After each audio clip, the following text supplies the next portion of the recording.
Hey, it's Rick. Welcome to the channel. Today we're going to be making this delicious stash jar.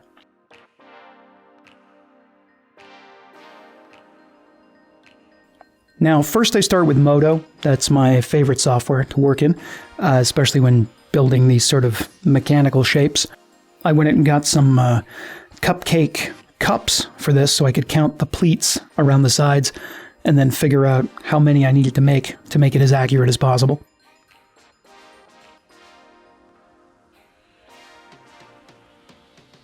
Just extruding simple shapes here, trying to work out the actual proportions and dimensions.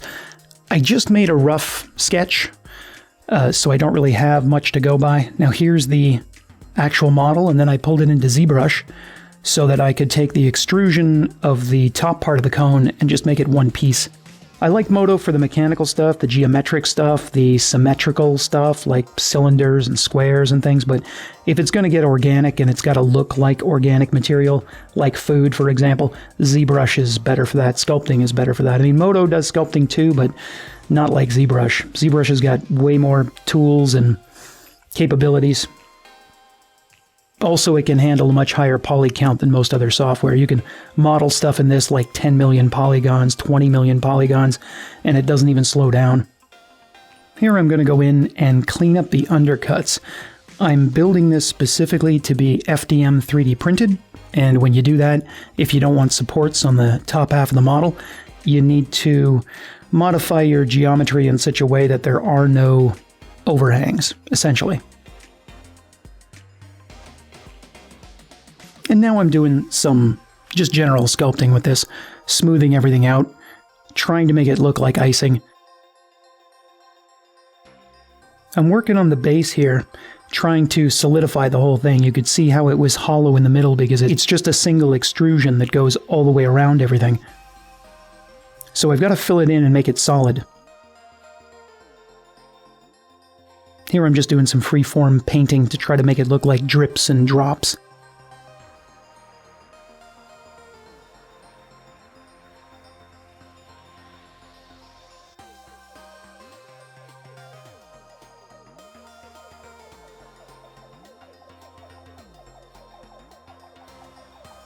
Again, some more smudging and smoothing just to make it look more organic and less mechanical.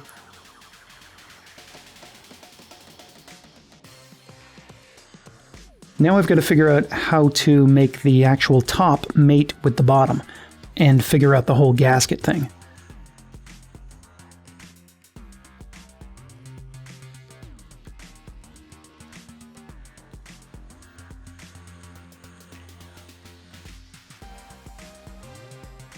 Back to Modo here so I can do a little bit more work on the cup itself, the base.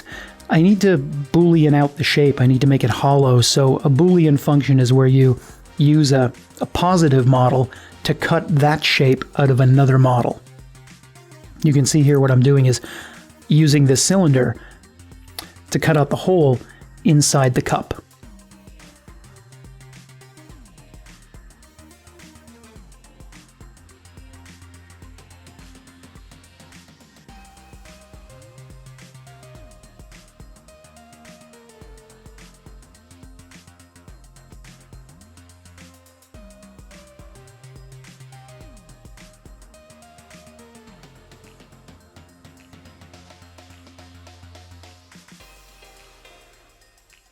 I'm using the radial symmetry tool in ZBrush to smooth everything. If you go into radial symmetry and you max out the points to like 100, you can then paint around cylindrical objects without having to go all the way around. You just have to do a very small area and the tool maps that all the way around the cylinder.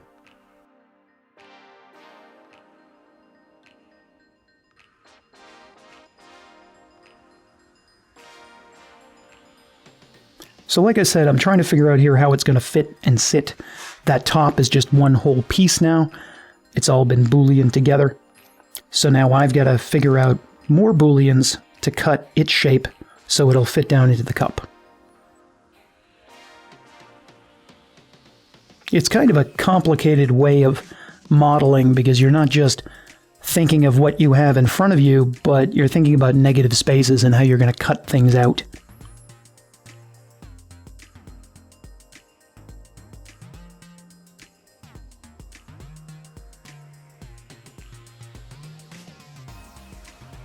If you've learned something from this video, please click the like and subscribe button.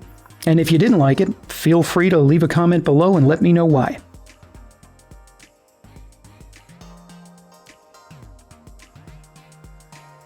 I'll put a link in the description if you want to get one of these.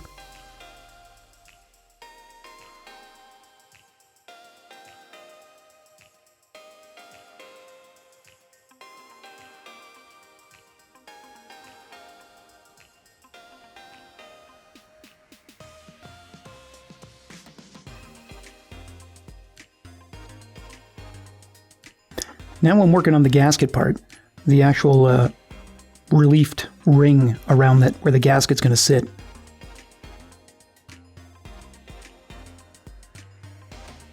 I'm also, while I'm modeling this, trying to play with the proportions in such a way that it fits into the standard box that I use for shipping.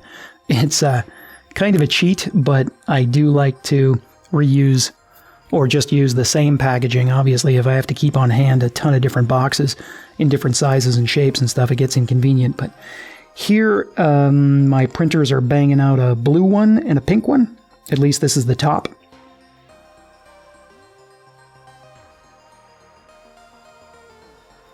Now we're going to work on the actual logo. I like to do my own logos for these. I figured this one would work well with maybe a copper plate calligraphy kind of thing. I'm using a magenta process gouache mixed with some gum arabic.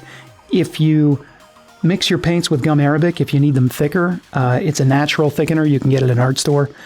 It just makes the paint flow better. For calligraphy, if it's too thin, it just blobs out in the paper. I actually spent more time writing this logo out than I spent modeling the cupcake in the first place. I did this many, many times, unhappy with most of them. I even tried a brush to get a different effect, but in the end, it's just banging around. I haven't done a lot of calligraphy lately. It's been a long time since I've done this, so it took a while to practice the word over and over again. I finally settled on this and decided, you know what, call it quits. And this is the thumbnail for it. Now here's the final jar, what it looks like in your hand. A little bit of a twist to open it. The nitrile gasket fits pretty snugly. I didn't want the lid falling off.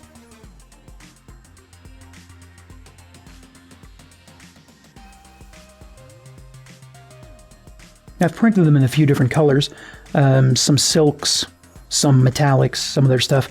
I took the first prototype that I printed in black PLA. I do my prototypes in black because it's the cheapest filament. And I used a 3D pen to put some sprinkles on it. And I thought, you know what? That might work. I might release some future ones like that, some different color variations.